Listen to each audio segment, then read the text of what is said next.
So whenever I see a movie that I really like, I normally always want to look up more about it. I'll look up things like the soundtrack, places where it was shot, or maybe even the director, and other people's interpretations of the movie, because I find it interesting.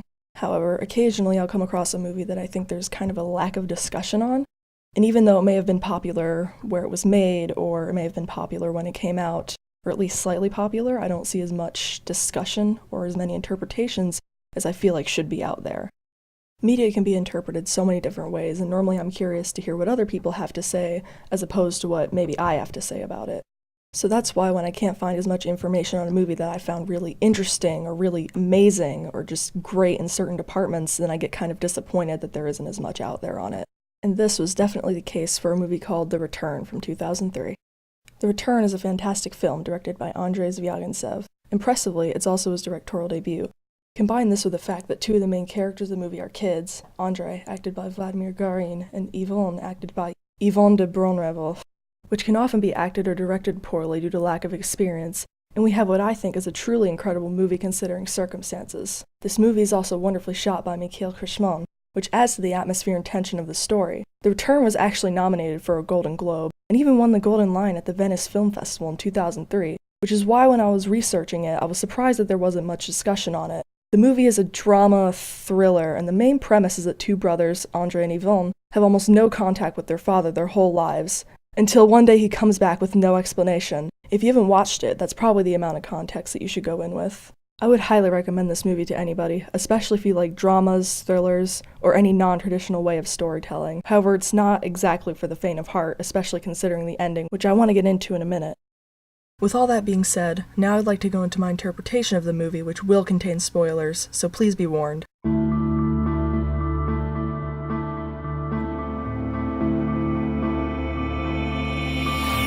Okay, so I believe that The Return is a metaphor for family wounds, and the impact that they have on a family. I believe it's also trying to show how family issues aren't often black and white, and can have many layers of complexity. This is especially apparent in the way that it's presented as a movie. Oftentimes in cinema, if a family encounters a conflict, they all overcome it by the end. This is different in The Return, because the resolution, if you can call it that, is the death of the problem in this movie. In this movie, I believe that the father symbolizes the problem, and Yvonne and Andrei represent different ways, or similar ways, kids may react to an issue. It may seem harsh and overgeneralizing to call the father a problem, but this is what I'm talking about when I say the movie is more complex than that. Almost like an onion. Okay, but really, the problem isn't just a terrible force in the film. Some problems that come up in people's lives are meant to be worked through for a better future. Problems can have positive aspects. Therefore, if the father represents a problem, then he isn't inherently bad for the family. With that out of the way, I think it's important to recognize the role of Yvonne and Andrei in relation to the father. Yvonne, being the younger one, is at first fascinated by his father. But as the movie progresses, and the father's personality is revealed as cold, harsh, or even mean, Yvonne slowly starts to reject his father more and more. It's taken to an extreme when Yvonne asks Andrei if he even thinks that the father is their father. I mean, think about it. I'm pretty sure Yvonne is like 10 or 12 in this movie. How would have you reacted to this situation if you were 10 years old? Well, that may depend on how defiant you were as a child, but still. Yvonne represents this childhood fear of conflict and wanting to reject anything negative in life without facing it head on. Even as we grow up, it's easy to want to slip into that childlike behavior of pushing away problems, and Yvonne is a perfect representation of this. This brings me to Andrei, the older of the two. Andrei isn't necessarily the opposite of Yvonne, but his reaction to the father is portrayed as such. Andrei is the same as Yvonne in the beginning, fascinated with the dad and the only photo they have of him in the attic. As the film progresses, Andrei increasingly tries to gain the approval of the father, even if the father is being, well, kind of an asshole. Although both kids are portrayed as wanting a father figure, Andrei is the one that represents that desire in the way he brushes off the obvious red flags about the father. I mean, come on, at one point in the movie the father leaves Ivan on the side of a road for presumably hours, and Andrei chooses to go with the father rather than actually helping his brother. Deep down, Andrei just wants a connection to the father, and to work through the problems that he may be causing for the family. Andrei likes the idea of a dad, not necessarily the dad himself, and I believe Andrei is a perfect representation of increased maturity with age and trying to face problems more head-on. With this in mind, I want to bring up the main point about how the movie is a metaphor for the impact of internal problems on family struggles, and that's the father himself. The father in the movie has the most problems out of any character, and I know I'm calling the father the problem, but hear me out. Their father was away from his family for over a decade, for reasons we never fully come to find out.